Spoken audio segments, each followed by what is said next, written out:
But the thing is that the modern version of origami and the name itself is actually not Japanese, but it's German. Origami is German.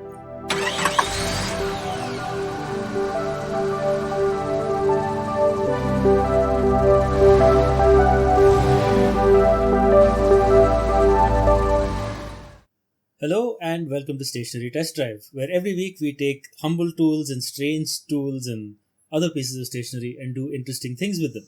I'm Vishal. I'm Samir. This is Minjal, and today we're looking at Muji origami paper. Now we are artists and designers and calligraphers, so paper is not something that is unknown to us. We use a lot of it. But specifically, I think in this case, origami paper is not something you usually draw on or write on or design on. It's things you make things with, and who better to talk about that than a resident paper artist, Samir. Why don't you tell us more about origami paper? No pressure. I should explain that Samir is a lifelong paper, not just an enthusiast, but a professional paper artist and designer of paper things. He has a brand called Papermaking right now, which you can follow in the links in the description. But yes, Samir, please take it away. Origami paper is a very, very interesting piece of paper history because in some ways it might be as old as paper itself. Paper was invented, we don't know for sure exactly where and by whom, but somewhere in China around 200 or 300 AD is what most people believe. If I can interrupt you, is papyrus a older thing than that, or it must be? Papyrus is an older thing, but paper is a very specific kind of material. Papyrus very much started the idea of taking natural fibers and laying them out in sheets. So it would be the first paper-like material in some ways. But paper starts with a pulp, which is very different than papyrus. Okay. So yes, in the days of Egypt and Mesopotamia, papyrus was kind of the precursor to paper, where natural fibers were stripped out of the plant bark and literally laid out in sheets. What happened with paper was to take wood pulp and then to lay it down as a pulp into sheets onto a sort of a filtered frame. And that's what gave us this wonderful thing that we all love. So it traveled from China to Japan paper. Is that the journey? Yes, that's what's believed to have happened, since there was enough trade and just travel between those areas. Right. And from what we can, the problem with figuring out the history of paper things is that paper doesn't last. But I think it's safe to say that people were folding paper as soon as paper was invented. It just seems like a natural thing to do. So as early as I'm guessing 500-600 AD, there were already examples of paper being used in Japan for religious purposes. So there are these zigzag forms which we can put on the screen called shide in Shinto temples. And before paper, they were made of fabric, and after paper, those shapes were hung on temples that were made of paper because it was just easier to do. And also at the time, paper would have been very expensive, so it was something that you would use as a valuable material. So it wasn't really a hobby, or even... It was not something most people could afford. Right. It was things that maybe a royal family or a noble would afford. Or a special occasion thing, which would have a religious aspect to it as well. Yes, and which is why Japanese rituals from a very long time ago involve paper even as like wedding gifts. Ah, okay. So, I think the three of us, should we ever get married, please keep that in mind. Wedding gifts in paper are acceptable. What about origami itself? It has probably as much of a history informally, but formally, where do we get origami from? The Japanese have been folding paper, as I said, since they were introduced to it. It was used in ritual things, it was used as gifts during weddings. So the idea of folding paper into shapes has always existed. The idea of folding it into shapes that represent other things is slightly newer, but only slightly. It's been around since at least the 15 or 1600s. And that's sort of the crux of origami, that it should form something else that is recognizable. That's how most of us recognize it, for sure. I mean, there's obviously entire sections of origami that are abstract and geometrical and things. Right, like abstract art itself, I guess that's newer and more acceptable now than it was before. We are both attempting to make the kind of things that we were taught as kids by our father, who taught us some origami. Vincent, have you ever tried origami before? So, like you mentioned, my mom is, she's one of those self-taught origami plane enthusiasts. So, she tells me that since she was a child, making origami planes, and mostly from memory, was one of the things she loved doing. Many unsuspecting, planes have landed in her neighbors' houses. But I, unfortunately, didn't really, inherit that skill from her.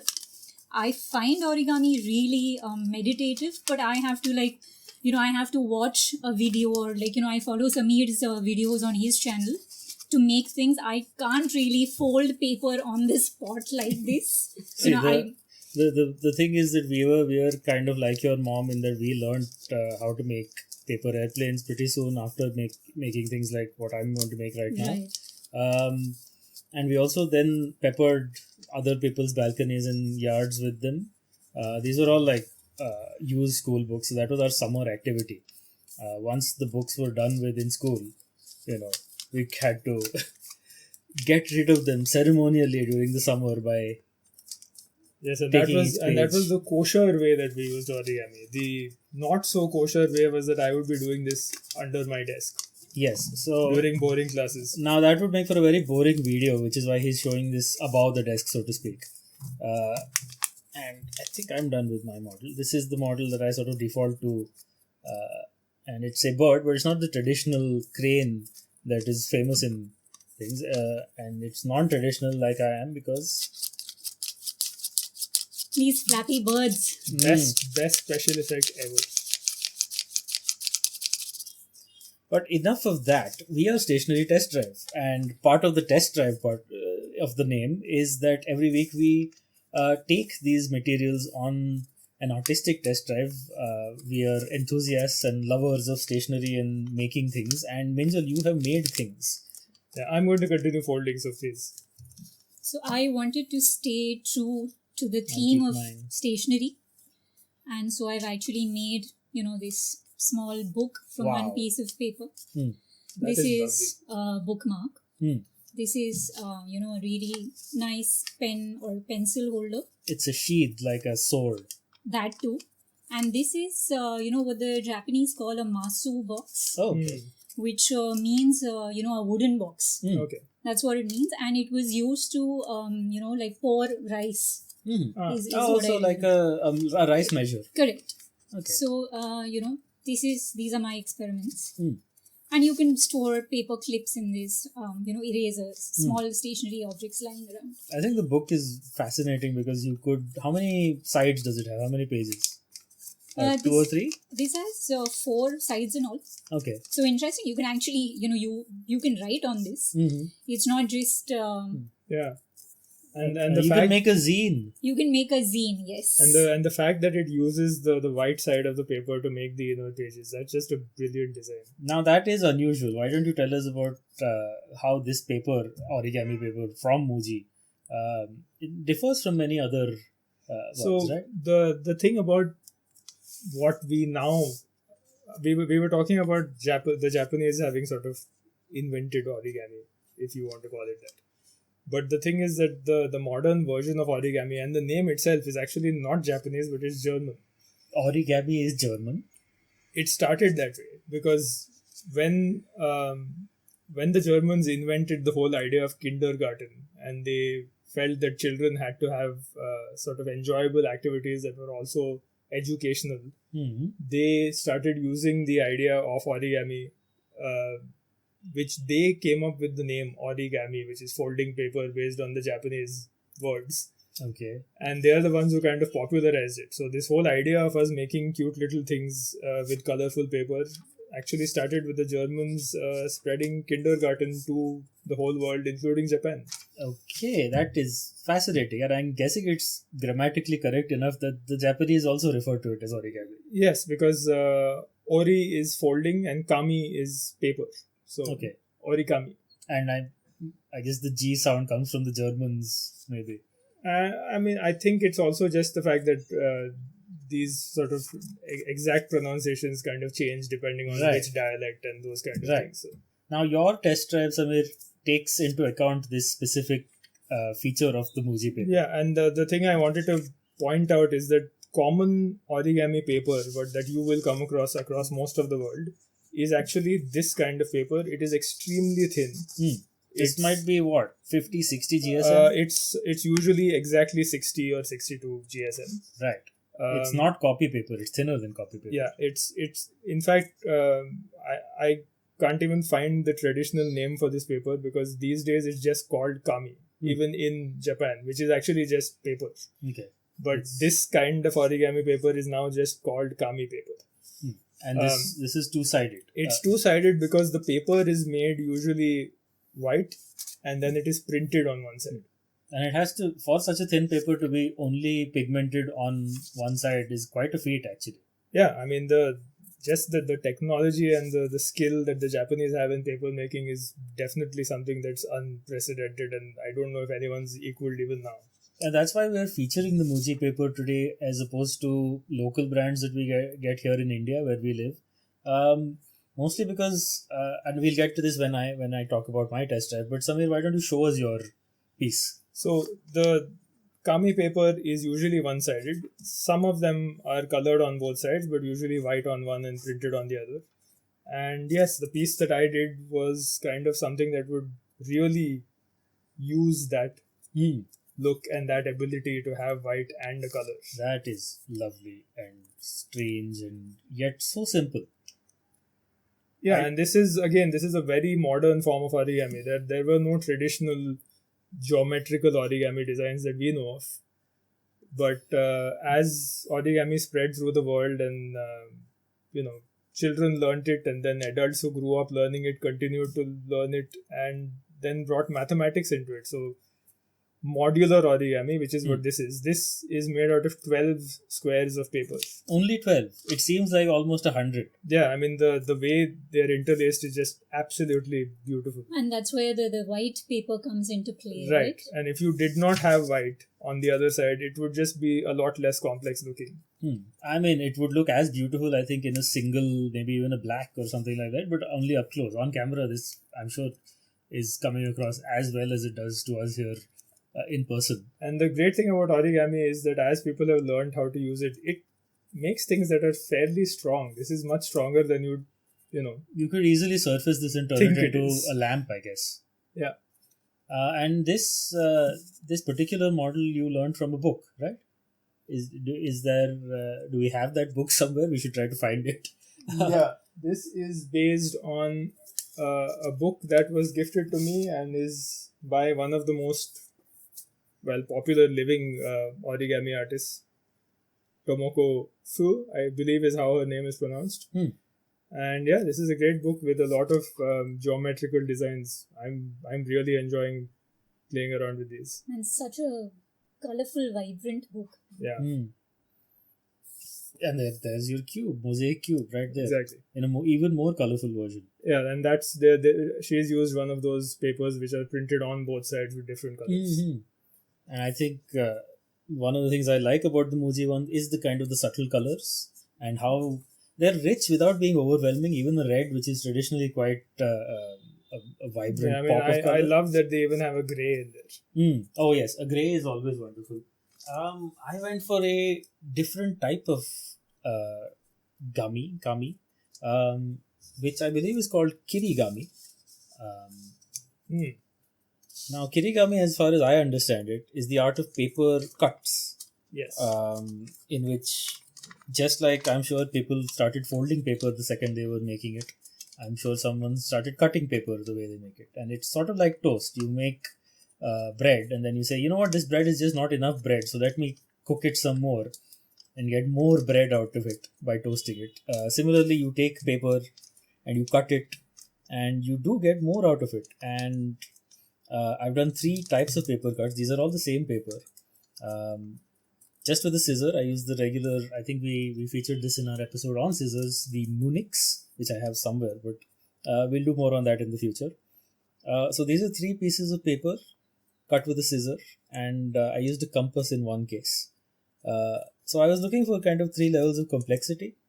One was just a simple straight cut, not very clean straight cuts, but cuts nonetheless, which for a more geometric look. I folded this, and this is one of the interesting things about this paper, is that when you fold it, it doesn't crease or deform. You'd think that with the white on one side and pigment on the other, when you crease it, you'd get a cut of color, which happens on some cheaper papers. But in this one, it doesn't. And that allowed me to fold this into quarters or even an eighth, and then do a section using my compass, and then just do a single cut, which is about that long, in a curve using a scissor, and then get a perfectly reasonable circle cut. Now, usually, even for this level of, it's not a perfect circle, but it's as close as you can get. And getting that with just a scissor and a compass and folding, I'd say that involves having paper as good as this. Right. Because if you did it with cheaper paper, you get all sorts of creases. It wouldn't fold out properly again. It wouldn't be as tough, but also as clean. You can see some of the creases here because I have a very heavy hand, but it's not too bad. The red one, of course, is folded 8 times, which you can do again because it's such a thin gauge of paper, you're not fighting against it. And even with an ordinary scissor, I could get very complex cuts in here, unfold it, no problem, nothing tore, which I was very worried about because look at that, some of these are pretty much a couple of millimeters wide. And yeah, it glued up and I put it down just so that it would stay in place. This was a great experiment, and it's not something I usually do because, like you, I'm used to origami paper being origami for making things. But yeah, Kirigami is because of we did collage in our Fevicol episode. I think I was inspired to try that again. Minjal, you have more stuff to show us, don't you? So why don't we just put it on the board now? So I tried to use calligraphy markers on the Muji paper, and it does take the color quite well. So this paper folded to make one of these stationery organizers would look really nice. Wow. And also I think it's a good idea when, like, for instance, I teach kids applications of calligraphy, and this could be folded into a really nice butterfly. Oh, and, yes, a butterfly, which it is another one of those models that I know how to make. But I think Samir has a nice video of it on his channel. Right. So you should watch that because it's a beautiful model. It's a very simple model. And yes, doing a decorative butterfly is something you two have done as a collaboration between your two sort of projects. That's right. Which is your calligraphy art and Samir's paper nautic thing. Yeah. I guess now I'm the only one left out, so I need to draw some, I don't know. Well, traditionally breasts would be the thing onto something. So yeah, we call our project the Calligrami project. What we've done so far is like this. I would make calligraphy. Did you use the Staedtler calligraph to make the calligram? Actually, I did. Yes, I did. Wow, my synergy. Favorite pens. Yes. Yes. And what we've done so far is we've made some really nice paper calligraphy lights. Yeah. We've done an entire series on butterflies. Yeah. We've done one on boats. I've seen all of these, and if you think that we're being slightly, I don't know, reticent on this episode, it's purely because there is so much to talk about origami. It's literally been a lifelong pursuit of ours between Samir, Minjal, and I. Samir and Minjal especially have organized nearly half a dozen or more involved workshops, especially before the pandemic, and some even during the pandemic via Zoom, for sometimes up to tens of thousands of people. What was your biggest audience for one of those? I mean, we did one for a channel that had tens of thousands of followers. Yeah, and so I'm And guessing as far as thousands a of people watched private it. Zoom workshop, I guess 300, 400 people. Wow, yeah, and so you're used to doing things that are much more than making what I assume is a dragon, which I did not. One of my favorite models, and one of my favorite models to make in that color of Muji paper. Yeah. Uh, But one that I often forget how to do until Yeah, I'm so halfway it's- through it, which is what's going on. So. Yeah, but the good thing about origami is that, and the good thing about this paper is that you can refold, you can take it apart a little. It's not going to be creased beyond use Yeah. by the first It's crease. very Sometimes- forgiving. Yeah, As far as fixing your errors is concerned. and that's one of the nicer things about origami, in that you can kind of fold it almost sculpturally by crushing it into place rather than always making these discrete, crisp folds. So Samir mentioned, local brands that have color on both the sides. So I have some examples here. I usually use these, when I'm practicing, origami models. And everything that you said is a positive for the Muji paper.